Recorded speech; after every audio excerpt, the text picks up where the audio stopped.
Bonsoir à toutes et à tous, très heureuse de vous retrouver sur Monaco Info à l'occasion de votre journal. Nous sommes le mercredi 31 août, voici les titres. L'association Les Enfants de Francky a distribué des fournitures scolaires pour les élèves les plus démunis. Monaco Info a suivi cette belle initiative solidaire, rien que pour vous. Nous parlerons également dans ce journal des différents événements culturels à Monaco avec notre invitée Françoise Gamère-Dinger, que ce soit ceux qui ont eu lieu pendant l'été ou ceux qui vous attendent à la rentrée. La Croix-Rouge monégasque a, elle, publié sur son compte YouTube des tutos pour expliquer les gestes de premier secours.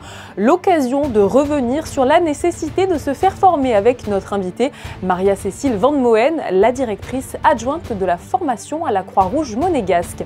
Et pour finir, allons résoudre un mystère, celui du parc Princesse Antoinette, fermé depuis plusieurs jours. J-5 avant la rentrée scolaire, si certains font des achats de fournitures à la dernière minute, d'autres en profitent pour prendre de nouvelles résolutions. Comment allez-vous commencer ce mois de septembre? Nous vous avons posé la question. 2 résolutions, on arrête de fumer, on reprend le sport. Bien manger, du sport, comme j'en ai toujours fait, à part ces 2 ou 3 mois qu'il y a eu un petit peu trop de chaleur. Manger mieux surtout parce que ça va pas en ce moment, donc avec le stress et tout, donc je mange beaucoup plus. On essaye de réparer les choses qui n'ont pas fonctionné les années précédentes. Et puis on essaye de trouver des nouveaux sports, des nouvelles activités. C'est toujours la semaine, les premières semaines, on se dit tiens, je vais tenter quelque chose de nouveau cette année. Voilà. J'en ai pas vraiment pensé encore, même si c'est la rentrée la semaine prochaine. Mais je crois juste travailler beaucoup parce que mes SP prennent beaucoup de travail. Tous les jours je marche et aussi je nage. Et musculation 2-3 fois par semaine. C'est pas parce qu'on a eu 2 mois de repos qu'il faut avoir des nouvelles résolutions. C'est comme janvier. La plupart des gens ont des nouvelles résolutions et au final, ils ne les tiennent pas au bout de 3 mois. À quelques jours de la rentrée scolaire, cette année encore, l'association monégasque Les Enfants de Francky propose une distribution de fournitures scolaires pour les enfants les plus démunis de la région. Une opération caritative que Yannick Debever et Julien Laugier ont suivi pour vous. C'est la rentrée en France demain et la mission de l'association Les Enfants de Francky est de permettre à tous les enfants de débuter une nouvelle année scolaire avec dignité. Pour cela, et depuis 2015, cartables de seconde main et fournitures scolaires sont donnés aux associations de la région qui aident les enfants défavorisés. On accueille quand même des enfants qui sont dans des situations difficiles, donc si on peut leur permettre aussi de rentrer dans des façons les plus favorables, donc du coup c'est essentiellement ça, de faire en sorte que les conditions soient réunies pour qu'ils puissent rentrer dans leur scolarité et dans les apprentissages. Parfois on accueille aussi des enfants qui arrivent en cours d'année et ils n'ont pas de fourniture scolaire, donc du coup ça nous permet d'avoir tout ce qu'il faut sur place et de pouvoir faire en sorte que les gamins rentrent dans de bonnes conditions à l'école. Grâce à l'opération Donne ton ancien cartable, la DENJS, la Société monégasque de distribution ainsi que les associations Dons solidaires et Semeurs d'espoir, cette année ce sont plus de 200 enfants qui bénéficieront de fournitures gratuites. Il y a beaucoup de demandes chaque année. Parfois ce sont les structures qui varient selon leurs besoins, mais la misère grandissant, on a beaucoup de demandes chaque année, énormément. On essaye donc d'avoir plus de partenaires pour arriver à faire plus de lots pour les enfants. Qu'ils soient placés en orphelinat, suivis en centre hospitalier, réfugiés ou bien demandeurs d'asile, grâce à l'association Les Enfants de Francky, tous auront accès à un enseignement scolaire dans de bonnes conditions. Après un été chargé en événements artistiques, l'heure est au bilan. Cette rentrée de septembre, Françoise Gamère-Dinger est la directrice des affaires culturelles. Bonsoir à vous, Françoise. Bonsoir. Alors, nous allons aborder ensemble avec plus de précision les différents événements de l'été. Mais si vous deviez dresser un premier bilan, quel serait-il ? Un bilan vraiment satisfaisant, un bilan joyeux, puisque le public a été au rendez-vous, a découvert de nombreux spectacles, des expositions intéressantes. Donc vraiment, ça a été un été culturel de grande envergure. Alors parmi les grands événements de l'été incontournables, il y a eu les rendez-vous au Fort Antoine. Ils ont eu lieu, je le rappelle, du 8 juillet au 2 août. Et cette année, la programmation a offert aux spectateurs différentes formes d'expression. Est-ce que vous pouvez nous en dire plus? Chacun a trouvé satisfaction dans ce que nous avons proposé comme programme, puisque nous avons également fait très attention à ce que les enfants puissent également participer au spectacle le soir. Il y a eu des spectacles de cirque, des spectacles plus poétiques, après des spectacles également de réflexion, et tout ce panel de propositions a fait que on a connu un large succès, puisque nous avons eu plus de 1500 spectateurs au Fort Antoine. Donc voilà, nous sommes vraiment ravis d'avoir accueilli à nouveau toutes ces personnes qui étaient vraiment contentes, joyeuses, se retrouver et voilà, et de participer à ces spectacles. Autre événement prisé par les Monégasques, mais aussi par les touristes, le Festival international d'orgue. C'était la 17e édition et cette année, le thème entremêlé, la musique improvisée, la littérature et le récit, je crois. C'était une première où les deux thématiques se rencontraient et où on a aussi rencontré un public intéressé. Je crois, si je peux m'exprimer ainsi, que le point d'orgue a été atteint avec le dernier concert où vraiment la cathédrale était remplie avec un rendez-vous avec Guillaume Gallienne et Najim Hakim, et ça a été vraiment un spectacle d'une très grande qualité, d'une très grande poésie. Et voilà, c'est la rencontre du public, des artistes. L'exposition Geluc a aussi fait sensation à Monaco. Les visiteurs ont été nombreux à se presser au Larvoto pour découvrir les célèbres chats. Les retours ont été vraiment excellents. Les gens étaient vraiment ravis de découvrir. Ils sont revenus plusieurs fois. On fait des photos en famille. Et je pense que de passer comme ça de la bande dessinée à la dimension 3D a été très important et a touché davantage de public. Donc ça a été vraiment un projet qui était exaltant à monter, parce qu'il a fallu qu'on le fasse en très peu de temps, mais en même temps qui a donné beaucoup de satisfaction à la fois et donc à notre organisation, mais également à chaque promeneur qui découvrait tout cet humour au sein d'une balade. Cette exposition donne en tout cas un tout nouveau visage à l'Esplanade qui se révèle être un très bel espace propice aux expositions. J'ai une question, allez-vous le réutiliser cet espace de façon récurrente ? Oui, on nous l'a déjà demandé. Il y a déjà des expositions de photos qui seront prévues pour l'été prochain. Mais il est vrai que le chat s'adaptait tellement bien à ce lieu que l'on nous a même demandé si on avait acquis les sculptures pour les laisser définitivement là. Malheureusement, non. Mais bon, il faut aussi que d'autres villes découvrent ces gros félins. Et donc, elles repartiront à partir du 2 octobre. La rentrée, en tout cas, sera à coup sûr, elle aussi, chargée d'événements culturels, avec notamment une exposition, je crois, au quai Antoine Ier. Oui, alors ça sera l'exposition événement de la Direction des Affaires culturelles dès la mi-octobre, puisque nous travaillons depuis plus d'une année en collaboration avec la société Monte Carlo Bains de Mer.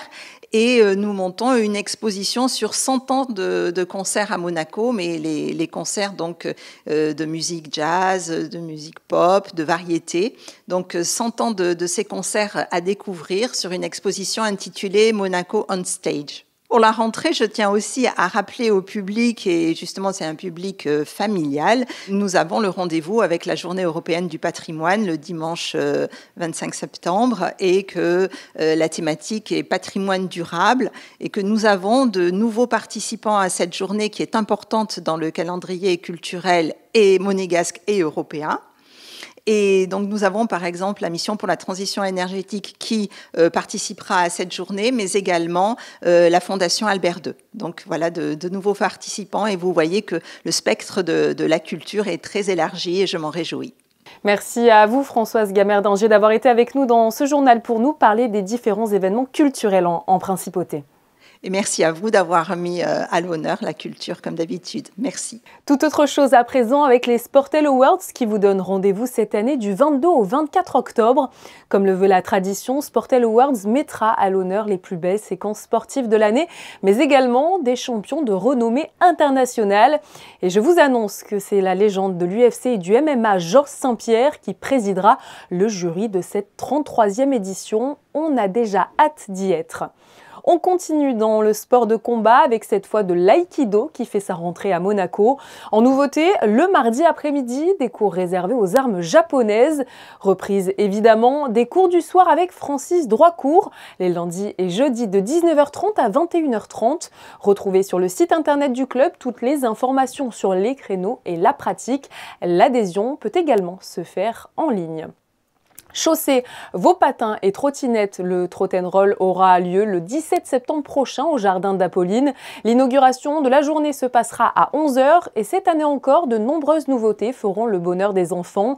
Concernant les plus grands, la journée doit servir à la récolte de dons pour la Fondation Flavien, œuvrant dans la lutte contre les cancers pédiatriques. Pour cette édition, les fonds récoltés lors de la Grande Tombola serviront à financer un essai clinique d'une valeur de 620 000 €. 36 enfants en rechute de cancer espèrent y avoir accès. Brûlure, malaise, hémorragie, il n'est pas toujours évident de savoir comment réagir face à une situation d'urgence. Des tutos vidéo sont désormais en ligne sur la chaîne YouTube de la Croix-Rouge monégasque afin d'avoir la bonne attitude lorsqu'un accident arrive. C'est dans ce contexte que nous accueillons notre deuxième invitée, Maria-Cécile Van Moen, la directrice adjointe en charge de la formation. Bonsoir à vous. Bonsoir.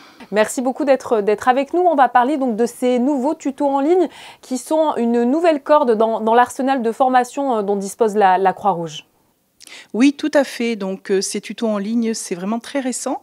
Nous avons travaillé en collaboration avec la Croix-Rouge française et donc de manière à pouvoir mettre à disposition de tous ces tutos, que ce soit en amont des formations ou même pour des révisions après les formations ou pour donner envie en fait aux personnes de venir en formation, car c'est très important.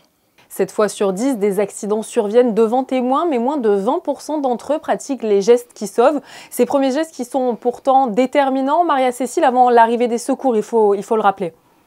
Oui, tout à fait. Sur certains gestes, c'est très déterminant, surtout sur des détresses vitales comme des hémorragies, des arrêts cardiaques, toute détresse importante. Les secours, en quelques minutes, seront, même si à Monaco, ils arrivent très très vite, ne seront pas là à temps. Et donc, c'est important que le premier maillon de la chaîne, c'est le citoyen, puisse agir immédiatement. Justement, expliquez-nous rapidement comment réagir si l'on assiste à un accident. Alors très rapidement, ce qu'il faut faire, bien évidemment, c'est protéger les lieux, protéger le lieu de l'accident. Il faut éviter le suraccident. On a déjà une victime potentielle. Il faut éviter qu'il y ait d'autres personnes blessées. Donc en premier, je protège. Ensuite, si je ne sais rien faire d'autre, alerter les secours le plus rapidement possible, parce que plus vite ils seront là, mieux c'est pour la victime. Et si jamais on a été formé, vous verrez que il va falloir examiner la victime pour savoir ce qu'elle a, pouvoir indiquer ça donc au secours lorsque l'on appelle, de manière à ce qu'ils arrivent avec les moyens les plus appropriés au problème. Et en attendant l'arrivée des secours, on surveillera cette victime jusqu'à ce qu'ils prennent le relais. Parfois, certains témoins manquent de confiance en eux, mais même si on n'est pas vraiment sûr de soi, dans le cas par exemple d'un arrêt cardio-respiratoire, il vaut mieux de toute façon, Maria-Cécile, tenter un massage cardiaque plutôt que d'attendre immobile les secours. Il faut agir. Bien évidemment, c'est très très important parce qu'en fait, 3 minutes plus tard, après l'arrêt cardiaque, si rien n'est fait, le cerveau commence déjà à avoir des séquelles et on arrive très peu à récupérer les personnes. Même si le massage cardiaque il n'est pas fait correctement, plus mal que la mort, on ne fera pas. Donc il faut vraiment tenter le tout pour le tout et commencer son massage cardiaque. Alors se former, oui, mais à partir de quel âge et comment alors, Maria-Cécile ? Alors, on peut se former à tout âge de la vie. Alors, bien évidemment, il y a des formations réglementées, notamment à Monaco, tous les collégiens de la principauté passent leur brevet de secourisme. Donc, déjà, à cet âge-là, ils ont les notions. Et on commence d'ores et déjà en primaire, en école primaire, voire en fin d'année de maternelle, où on travaille avec les enfants sur les numéros d'urgence, sur leur adresse, sur des petits gestes simples pour commencer déjà, dès le plus jeune âge, en fait, à inculquer des notions qui seront peut-être beaucoup plus naturels ensuite quand ils deviennent adultes. Alors il faut se faire former, mais il faut aussi penser à recycler sa formation avec une remise à niveau qui a lieu, je crois, tous les 3 ou 4 ans. Alors effectivement, on parle de... Alors recyclage, c'est un petit terme un peu barbare, plutôt de formation continue. Mais effectivement, le but, c'est de venir la suivre, en particulier lorsqu'on a passé son brevet de secourisme, au moins tous les 3 ans maximum, parce que sinon après on perd, déjà que c'est pas évident, on perd les automatismes. Et il y a surtout aussi des changements. La formation à ces gestes de premier secours est une vraie priorité du prince Albert II. La principauté est d'ailleurs l'un des rares pays à proposer cette formation gratuitement. Tout à fait. Les formations à la Croix-Rouge monégasque sont non payantes, quelles que soient en fait les personnes, que ce soit pour les scolaires, la population, pour les entreprises monégasques. À partir du moment où les personnes ont un lien avec la principauté, ils peuvent demander à être formés et ce sont des formations non payantes. Un mot pour finir, Maria-Cécile, sur les actions de la Croix-Rouge pour cette rentrée 2022 ? Action de la Croix-Rouge pour cette rentrée 2022. Notre première intervention pour la population se fera lors de l'événement Trot and Roll qui aura lieu le samedi 17 septembre où nous faisons déjà des initiations de premiers secours sur l'allée Lazare-Sauvégo. Donc si certains veulent commencer à venir s'initier, qu'ils n'hésitent pas. Trot and Roll dont on vous a parlé il y a déjà quelques instants. Merci beaucoup à vous, Maria-Cécile Van Moen, d'avoir été avec nous pour nous parler des gestes de premier secours qui sauvent chaque année des milliers de vies. Merci. Les habitués du parc Princesse Antoinette ont sûrement déjà remarqué ses portes closes depuis lundi et il ne rouvrira qu'à partir du jeudi 8 septembre. Mais pourquoi est-il fermé? Que se passe-t-il? Alexandra Pani, Julien Laugier et Louis Borgia y sont allés faire un tour. Les mains dans la terre, chaque recoin du parc est inspecté et remis en beauté. Offrir les plus beaux massifs aux visiteurs des lieux est une ambition tout au long de l'année, mais l'attention est redoublée pour ce début du mois de septembre à l'occasion du traditionnel Cavagneto. Le pique-nique des Monégasques fait son grand retour après 2 ans d'absence, alors le jardin doit être impeccable. Il y a eu des fauteuils qui ont été mis en place par différents services, donc le GPLM. Nous, notre équipe de jardiniers met en place tout ce qui est décoration, les fleurir et puis on a encore beaucoup d'autres choses à faire, du nettoyage, tout ça. Après, il y a d'autres services aussi qui sont concernés, notamment pour toute la logistique, les boissons, l'alimentation. L'ordre, il y est, parce qu'on fait quand même un entretien régulier, on est quand même 10 au niveau du parc en tant que jardinier. Donc l'entretien, on le fait. Mais bon, on essaie de faire un peu plus parce que l'événement, il est quand même majeur ici pour le parc.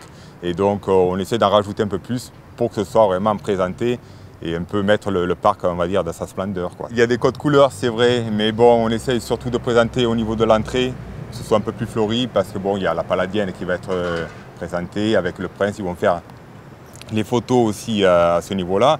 Donc c'est sûr que ce côté-là sera vraiment privilégié. Après, il y a la zone princière qu'on appelle aussi, où c'est que là aussi la décoration sera quand même un peu plus présente, quoi, hein. Mais bon, dans l'ensemble du parc, ça sera joli, il y aura des fleurs partout et je pense que vous pourrez même nous poser des questions. Qu'est-ce que c'est comme fleurs? Enfin voilà, on est là pour y répondre. Il ne faudra pas hésiter à leur poser toutes vos questions. Et pour préparer au mieux les allées, le parc ferme toujours ses portes 10 jours autour de la manifestation. Le kiosque et le mini-golf situés dans la partie basse restent eux ouverts durant cette période, à l'exception de ces vendredis et samedis. Et l'accès est possible par l'entrée située sur le boulevard de Belgique. L'intégralité du parc sera rendue au public à partir du jeudi 8 septembre. Le Cavagneto réunira tous les Monégasques dans une ambiance festive ce samedi au parc Princesse Antoinette, à condition évidemment que la météo ne soit pas pluvieuse. Et en parlant de météo, nous rejoignons Yannick Debevert. Alors demain Yannick, nous serons le 1er septembre. Quel temps fera-t-il pour débuter ce nouveau mois? Bonsoir à vous. Bonsoir Julia, bonsoir à tous. Ce sera un temps mitigé, comme depuis le début de semaine en principauté. Il devrait faire assez clair malgré les nuages présents, mais attention, des orages pourraient éclater en fin d'après-midi. Le thermomètre ne bouge pas, il variera entre 21 et 27 degrés dans la journée. Ce 1er septembre sera l'occasion de souhaiter une bonne fête à tous les Gilles. Nous refermons cette édition avec le bateau d'exploration Ocean Explorer qui était aujourd'hui à Monaco. Il s'agit du bateau de recherche scientifique appartenant à la famille Dalio. Notre photographe Stéphane Dana a pu visiter l'embarcation et vous retrouverez d'ailleurs demain dans ce journal un reportage complet sur ce bateau d'exploration. Merci à vous de nous suivre chaque soir. Demain, vous retrouverez Émilie Rosso aux commandes de ce journal. Je vous dis à très bientôt sur Monaco Info. Bonne soirée.